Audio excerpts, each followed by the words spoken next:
अभी हम उसको पूरा क्लियर कर देंगे बेस थ्योरम को। स्टैट्स में भी 8 पेपर है, तो 8 पेपर में कोई 2-3 पेपर का ही स्पेशलिस्ट हो पाता है। तो सर का उसमें क्वांटिटेटिव इकोनॉमिक्स सबसे अच्छा पार्ट है। अब आगे फिर देखा जाएगा कि और सर क्या क्या पढ़ा सकते हैं, उसके अकॉर्डिंग सर कुछ पढ़ाएंगे और कुछ पोर्शन हम यहाँ कवर करेंगे। जैसे प्रोबेबिलिटी अब कवर है, बेस थ्योरम एक दिन हुआ है जिसमें थोड़ा बहुत कंसेप्ट कुछ पता चला होगा आप लोग को, अदरवाइज आज क्लियर हो जाएगा। और क्वांटिटेटिव इकोनॉमिक्स साथ में चलेगा इसके बाद, और डेमोग्राफी चलेगा। तो बेस थ्योरम में हम लोग चलते हैं, ठीक है। तो बेस थ्योरम जो है एक कंडीशनल प्रोबेबिलिटी का एक बड़ा पार्ट समझिए। कंडीशनल प्रोबेबिलिटी में था कि एक कंडीशन को हम लोग फॉलो करते थे कि कोई एक कंडीशन दिया है उसके अकॉर्डिंग उसका प्रोबेबिलिटी निकालना है। लेकिन बेस थ्योरम में क्या है कि 2-3 कंडीशंस दिए हुए हैं। जैसे किसी फैक्ट्री में कोई कार का मैन्युफैक्चरिंग हो रहा है, तो कार के मैन्युफैक्चरिंग में का कुछ कार जो है वो बहुत एडवांस वर्जन का है, कुछ कार जो डिफेक्टेड पीस है, और उसका जो मैन्युफैक्चरिंग यूनिट है वो 2-3 जगह है। तो एक जगह होता है 70%, एक जगह 80%, एक जगह 60%, और मैन्युफैक्चरिंग यूनिट में कुछ डिफेक्टिव पीस जो निकल रहे हैं तो उसके अकॉर्डिंग भी उसका परसेंटेज हो रहा है। तो इसमें 3 कंडीशंस दे दिया है, और उस 3 कंडीशंस में कह रहा है कि उसको फॉलो करते हुए कोई एक इंस्टीट्यूट में या एक मैन्युफैक्चरिंग हब में जहाँ पे एडवांस वर्जन की कार मैन्युफैक्चर हो रही है उसका प्रोबेबिलिटी फाइंड कीजिए। इस तरीके का बहुत सारा क्वेश्चंस है। कोई बैग है, जैसे सर एक क्वेश्चन बताए थे कि 2 बैग हैं जिसमें सफ़ेद बॉल और काले बॉल हैं, 3 वाइट 4 बॉल, 3 वाइट बॉल और 4 ब्लैक बॉल, और 5 वाइट बॉल और 6 ब्लैक बॉल। तो उस पर बताए सर, तो उसमें भी यही था कि 2 के कंपैरिजन में 1 का प्रोबेबिलिटी निकालना है। 2 कंडीशन दिया हुआ है कि 2 बैग है, लेकिन किसी एक बैग में ही हाथ जाना है। अब रैंडमली किसी में भी जा सकता है, या तो बैग 1 में या तो बैग 2 में। तो उसी तरीके इसमें है कि कंडीशन दिया हुआ कि किसी में भी कोई मैन्युफैक्चरिंग यूनिट X है, Y है, Z है, तो किसी में भी दे सकता है कि X के कंपैरिजन में निकालिए, Y के कंपैरिजन में निकालिए। तो जिसका फार्मूला हम लोग टोटल प्रोबेबिलिटी में पढ़े थे। टोटल प्रोबेबिलिटी में क्या फार्मूला था, कोई बता सकते हैं? टोटल प्रोबेबिलिटी बेस थ्योरम, हाँ बोलिए। हाँ, समेशन वाला था। बहुत अच्छा। हाँ, एक k का वैल्यू था 1 to n। तो इसी तरीके से इसमें भी है। इसमें जो हम लोग पढ़े समेशन ऑफ पी ए के इंटू पी ई बाई ए के, तो शुरू में हम लोग को करना है पी ई के इंटू पी ई बाई ए के divided by summation of P E के इंटू पी ई बाई ए के। ठीक है, दिख रहा है? इसका मतलब ये हुआ कि जिस कंडीशन के अकॉर्डिंग कह रहा है, जैसे कि कोई में 3 यूनिट है तो 3 यूनिट में 1 यूनिट के बारे में कह रहा है, तो उस 1 यूनिट को हम ऊपर लिखेंगे जिस यूनिट के बारे में भी है। ये टोटल प्रोबेबिलिटी और कंडीशनल प्रोबेबिलिटी का एक विस्तारित रूप हुआ। और नीचे में समेशन दे दिए where k is equal to 1 से n तक। तब इसमें 2, 3, 4, 5 जितना भी यूनिट है वो सब का समेशन का यूज़ करेंगे। नीचे टोटल प्रोबेबिलिटी हो गया और ऊपर प्रोबेबिलिटी ऑफ E, और ये है probability of E given A के। इसको पढ़ते क्या है, probability of E given A के। जैसे P E बाई A लिखा गया, ये पढ़ा जाएगा probability of E given A। तो इस चीज़ को आप लोग अच्छे से समझिए। और नेहा और सोनी नहीं आई है आज, नेहा अच्छे से समझिएगा, और जो भी दिक्कत होगा फिर उसको डिस्कस कीजिएगा। तो एक क्वेश्चन लिखिए आप लोग इस फॉर्मूले के अकॉर्डिंग। इसका मतलब हुआ जो नीचे में दिया हुआ समेशन के फॉर्म में k जी, जैसे 2 कंडीशन दिया है तो 2 कंडीशन में इसका 2 टर्म हो जाएगा, P E 1 into P E by A 1 plus P E 2 into P E by A 2। ठीक है, और ऊपर में सिर्फ एक ही रहेगा। जैसे E1 अगर दिया है निकालने के लिए तो E1 के लिए, और E2 यदि दिया है तो E2 के लिए। और इसमें कुछ ग्राफ का भी बनाया जाता है, तो जब क्वेश्चन अभी हम लोग बनाएंगे तो उसमें हम लोग उस ग्राफ को बनाएंगे। तो पहला क्वेश्चन लिखिए, अ car manufacturing factory has 2 plants X and Y एक कार मैन्युफैक्चरिंग कंपनी है यानी फैक्ट्री है जिसका 2 यूनिट है यानी 2 प्लांट है X और Y। A car manufacturing factory has 2 plants X and Y। ठीक है, आगे बोलें। प्लांट X मैन्युफैक्चरर 70% कार्स का plant X manufactures 70% of cars, यानी जितने भी कार बन रहे हैं उसका 70% जो है वो प्लांट X बना रहा है। जितने भी कार बन रहे हैं उसका 70% प्लांट X बना रहा है और 30% प्लांट Y बना रहा है। And Y manufactures 30%। ठीक है, 70% X और Y और 30% Y। अब आगे पढ़ते हैं हम लोग। 80% of the cars at plant X and 90% of the cars at plant Y are rated of standard quality. तो कार में भी 2 क्वालिटी है, एक है स्टैंडर्ड क्वालिटी और एक है लोअर क्वालिटी। तो स्टैंडर्ड क्वालिटी की जो हमारी कार है उसमें 80% प्लांट X बनाता है और 90% प्लांट Y बनाता है। कहने का मतलब है कि 70% कार पूरा बनाता है X, उस 70% में 90% कार वो स्टैंडर्ड क्वालिटी का बनाता है और 30% जो Y बनाता है उसमें मतलब 80% X बनाता है स्टैंडर्ड क्वालिटी और 90% Y बनाता है स्टैंडर्ड क्वालिटी अपने अपने एरियाज़ में। जैसे कि 80% 70% दिया हुआ है X को और 30% दिया हुआ है Y को। तो लिखिए 80% of the cars at plant X and 90% of the cars at plant Y are rated of standard quality. निकालना क्या है? A car is chosen at random, यानी रैंडमली किसी कार को चूज़ किया जा रहा है। And is found to be of standard quality, और पाया यह गया कि वो स्टैंडर्ड क्वालिटी का है। किसी कार को रैंडमली चूज़ किया गया और पाया क्या गया कि वह स्टैंडर्ड क्वालिटी का है। तो what is the probability that it has come from plant X? ये पहला क्वेश्चन हो गया।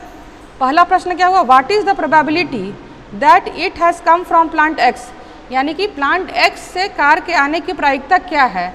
जो कार रैंडमली चूज़ किया गया उसमें प्लांट X से कार आने की प्रायिकता क्या है। और दूसरा क्वेश्चन है कि प्लांट Y से कार के आने की प्रायिकता क्या है, यानी चूज़ होने की।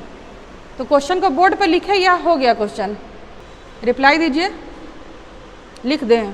ठीक है, लिख ली। किसी को कोई और दिक्कत क्वेश्चन समझने में? ठीक है, तो क्वेश्चन में बस इतना है कि 2 मैन्युफैक्चरिंग यूनिट है कार का, एक में 70% एक में 30% कार बनता है। दूसरे कंडीशन में जो X मैन्युफैक्चरिंग यूनिट है उसमें 90% कार जो स्टैंडर्ड क्वालिटी का और 80% कार स्टैंडर्ड क्वालिटी का, और Y यूनिट में 90% कार स्टैंडर्ड क्वालिटी का बनता है। और कह रहा है कि इसमें से कौन मतलब रैंडमली चूज़ किया जा रहा है स्टैंडर्ड क्वालिटी के कार को। ठीक है, तो रैंडमली चूजन में कह रहा है कि it has come from plant X, तो प्लांट X से आने की क्या प्रोबेबिलिटी होगी और प्लांट Y से आने की क्या प्रोबेबिलिटी होगी। तो इसका हम लोग सॉल्यूशन पार्ट पे अब बात करते हैं। तो सॉल्यूशन में पहले मान लेंगे, जैसा कि सर ने बताया था, कि एक इवेंट है E। Let E be the event that the car is of standard quality, यानी कि E मानते हैं, मान लिए E एक ऐसी घटना है जिसमें कि स्टैंडर्ड क्वालिटी ऑफ कार है। The car is of standard quality. अब उसमें कह रहा है कि 2 यूनिट X और Y, तो X और Y को हम लोग XY भी मान के चल सकते हैं और A B के टर्म में भी मान सकते हैं। तो A और B मान लेते हैं। तो A और B क्या है? Event that the car is manufactured in plant X and Y respectively. तो X और Y जो कंपनी है, मैन्युफैक्चरिंग यूनिट है, उसमें कार बन रहा है, उसको हम लोग A और B मान लिए। तो कितना बन रहा है? 70% और 30%। तो PA हम लोग क्या लेकर चलेंगे? 70%। ठीक है, और PB हमारा क्या हो गया? 30%। तो 70% को क्या लिखेंगे? 70/100, और इसको लिखेंगे 30/100। ठीक है, PA क्या है? 70% और PB क्या है हमारा? 30%। तो 70/100 और 30/100, तो ये PA PB हो गया। तो जो हम लोग का फॉर्मूला था क्या? PEK into PE/AK divided by summation of PEK into PE/AK, यानी P probability of E given AK। ठीक है, तो अब हम लोग को फाइंड क्या करना? Probability that standard car is manufactured in plant X।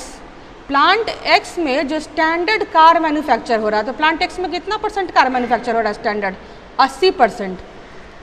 ठीक है, तो 80%, तो पी ई बाई ए, ये हो गया कंडीशन कि कार तो उसमें 70% बन रहा है, लेकिन 70% कार में 80% कार जो स्टैंडर्ड क्वालिटी का है, तो पी ई बाई ए बराबर 80%, यानी 80/100। और उसी तरीके से फिर बी में कितना बन रहा है, बी में कितना है 90%, तो ये हो गया 90/100, ठीक है। तो ये 8/10 यानी कि 2 4 जा 8 और 2 5 जा 10, और ये 9/10, ये हो गया हमारा 7/10 और ये हो गया हमारा 3/10। साफ दिख रहा है अच्छे से, 7/10, 3/10, 4/5 और 9/10, यानी कि जो हम लोग को मतलब डेटा चाहिए वो डेटा हमारे पास अब अवेलेबल है मैथमेटिकल फॉर्म में। अभी जो हम लोग क्वेश्चन में पढ़े वो थ्योरेटिकल फॉर्म में था, उसको हम लोग मैथमेटिकल फॉर्म में यहाँ पे लिखे। तो फॉर्मूला पता है, पहला यूनिट के लिए पहले कह रहा है कि यूनिट एक्स के लिए, तो यूनिट एक्स में क्या लिखेंगे, P E into P E by A divided by P E into P E by A plus P E into P E by B, ये हमारा फॉर्मूला हो गया। अब चारों वैल्यू हमको यहाँ पे लिखना है और चारों वैल्यू हमारे पास है, तो 7/10 गुने 4/5 डिवाइडेड बाई 7/10 गुने 4/5 प्लस पी बी 3/10 गुने 9/10। अब इसको कैलकुलेट करने पे 5 10 5 10 7 चौ 28/10 गुने 5 28/50 प्लस 9 3 27/100। कैलकुलेट कीजिए इसको, 28/50 28 दूना 56 प्लस 27/100, तो 28 दूना 56 और 56 प्लस 27 6 6 12 13 3 6 7 8 83, ये हमारा आ जाएगा आंसर। इसको सॉल्व कर लीजिएगा, इतना सॉल्व करने में तो कोई दिक्कत है नहीं, दिख रहा है साफ सही ढंग से। 56/83 आ गया है ना,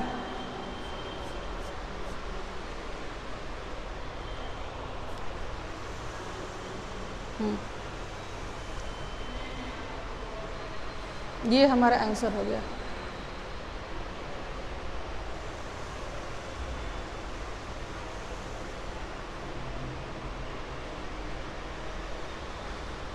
नहीं 83 हो जाएगा, 28 दूना 56 हो जाएगा ना, 7 चौ 28 और यहाँ 50 है और यहाँ 100 है, तो 2 इधर मल्टीप्लाई होगा कि नहीं। 28 दूना 56 प्लस 27, 56 प्लस 27 कितना हो जाएगा, 6 6 12 13 का 3 हाथ में बचा 1 6 2 8 83, 56/83।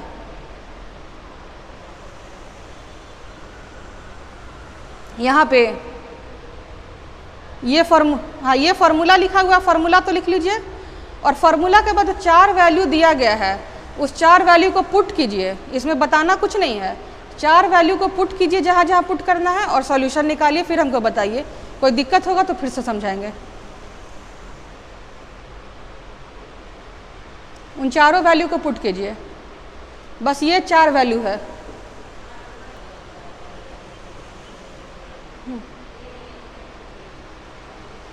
फॉर्मूला दोनों सेम ही है, सर ने डायरेक्ट क्वेश्चन पे लेके चले गए थे आप लोग को, ठीक है। हाँ, तो वो क्वेश्चन दूसरा था ना और ये क्वेश्चन दूसरा है, उसके अकॉर्डिंग वो E1 और E2 लेकर चल रहे थे, लेकिन ये जो हम इवेंट E लिए हैं ये ओवरऑल इवेंट है कार के मैन्युफैक्चरिंग के लिए। जैसे मैन्युफैक्चरिंग कंपनी X और Y है, तो X और Y दोनों को मिलाकर ये इवेंट E है, और A और B जो हम इवेंट लिए हैं वो X कंपनी में 80% कार मैन्युफैक्चर होता है और 70%, और Y कंपनी में 30%, उसके लिए A और B लिए हैं। E1 E2 नहीं लेके हम A और B लिए हैं, और इसमें एक प्रोबेबिलिटी ली है E इवेंट, मतलब इवेंट जो हमारा घटना जो ये घट रहा है, कार के बनने का घटना जो है, स्टैंडर्ड क्वालिटी के कार के बनने का जो घटना है, वो ई है। ई क्या है? E with the event that the car is of standard quality. Standard quality के कार के बनने का घटना ई है दोनों कंपनी के लिए। अब दोनों कंपनी का अलग अलग निकालना है तो P E by A conditional probability लगाएंगे और P E by B conditional probability लगाएंगे। ई बाई ए निकाले और ई बाई बी निकाले। ई बाई ए का मतलब क्या हुआ? प्रोबेबिलिटी ऑफ ई गिवन ए, यानी ए के कंटेक्स्ट में। जब क्वेश्चन क्या कह रहा है कि एक्स कंपनी के कंटेक्स्ट में निकालिए प्रोस्पेक्ट में, तो ए के प्रोस्पेक्ट में ई का प्रोबेबिलिटी और यह बी के प्रोस्पेक्ट में ई का probability. Probability of E given A दिया हुआ है तो ई का प्रोबेबिलिटी निकालिए। इसको बोलते ऐसे ही है, probability of E given A.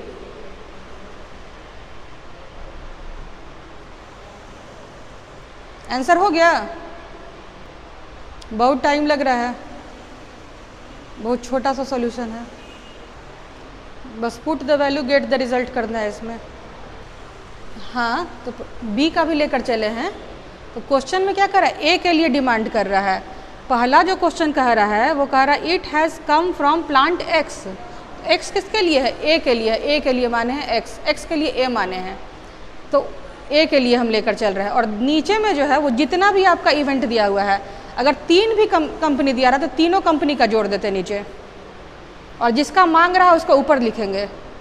Nishant, answer आने में देर हो रहा है फार्मूला के बाद, इसको हम ऊपर लिखते हैं, ठीक है। देखिए क्या है? पी ई, ठीक है, इंटू पी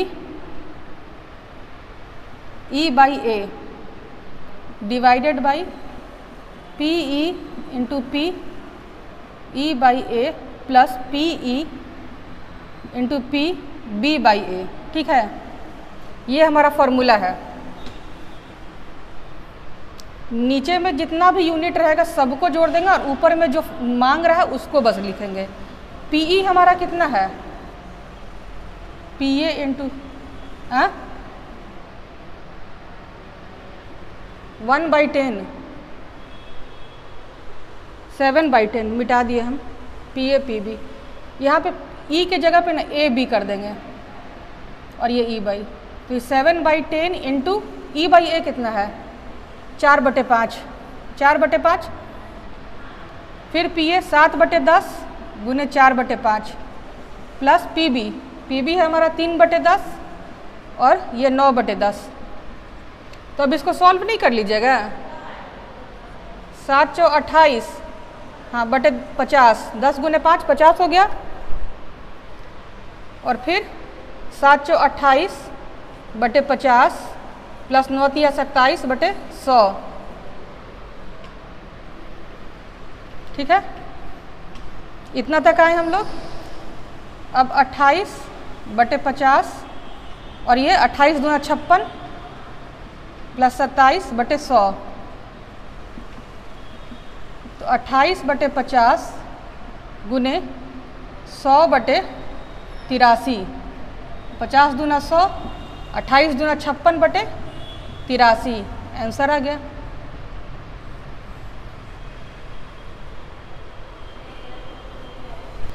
इसमें आज 5-6 क्वेश्चन भेज देंगे, उन सबको बनाइएगा। फार्मूला सिर्फ और सिर्फ यही एक फार्मूला पे बनेगा जो फार्मूला बताए हैं, उसके अलावा और कोई फार्मूला का यूज नहीं है इसमें। बस जितना यूनिट है, जितना पार्ट में उसको डिवाइड किया है उतना पार्ट में करेंगे, जिसका निकालना है उसको ऊपर और जितना दिया है सब नीचे। अब कोई दिक्कत है? बन गया ना? ठीक है। अब अगला जो इसी में है, it has come from plant Y. अब ये पहला तो क्या था? एक्स से आता है। अब दूसरा क्या कि यदि वाई से आता है, तो वाई से आता है तो ऊपर बी का लिखेंगे और नीचे दोनों का लिखेंगे, ऐड कर देंगे। तो सेम यही सिचुएशन रहेगा, इसलिए इसको आप लोग बनाइएगा। ये आपका होमवर्क है और इसमें लगभग 17-18 क्वेश्चन दिया हुआ है। तो सेकेंड वाले का आंसर क्या है? 27/83। पहला का 56/83 और दूसरा का 27/83, ठीक है। और आज हम लोग को अभी तुरंत आधा घंटा के अंदर 7-8 क्वेश्चन भेजते हैं और 7-8 क्वेश्चन में जितना बन सकता है उतना बनाइएगा बाकी इसमें कल डिस्कशन होगा, क्योंकि बनाइएगा खुद से तभी समझ में आएगा। इसमें कुछ नहीं है, बस एक इवेंट निकालना है कि कितना भी कंपनी है तो उसका जो एक अपना सिंगल इवेंट है, जैसे ए बी 2 कंपनी है तो दोनों का निकालें, फिर ए के रिस्पेक्ट में निकालें, फिर बी के रिस्पेक्ट में निकालें, और जिसका निकालना है उसको ऊपर और बाकी सब नीचे, जिसका निकालना है उसका भी और जितना रेस्ट बचा उसका भी। यानी कि सम ऊपर सिंगल इवेंट और बाकी summation of events of according to conditional probability जो हम लोग पढ़े और टोटल प्रोबेबिलिटी, वो सबका मिक्सचर है ये, कंडीशनल और टोटल दोनों का। तो 17 क्वेश्चन इसमें दिया हुआ है। 17 में जितना भी मन करता है, अभी जो अच्छा क्वेश्चन है जो आप लोग से बनने लायक है उसको भेजते हैं। कल ना सर क्वांटिटेटिव इकोनॉमिक्स पढ़ाए थे, और सर क्वांटिटेटिव इकोनॉमिक्स कराएंगे, और हम उसके बाद डेमोग्राफी साइकोमेट्री या ऑपरेशनल रिसर्च, जिसका भी अच्छा नोट्स मटेरियल अवेलेबल हो जाएगा उसको करवाएंगे। ऐसे तो बाकी सब का है, लेकिन कुछ क्वेश्चंस अच्छा चाहिए जो कि एग्ज़ाम में आए।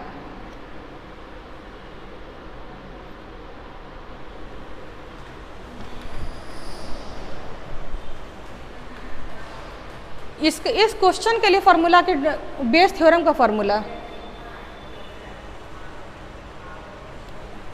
ठीक है, बोल्ड लेटर में, ठीक है। P A into P E by A divided by P A into P E by A plus P B into P E by B, ठीक है, दिख रहा है ना?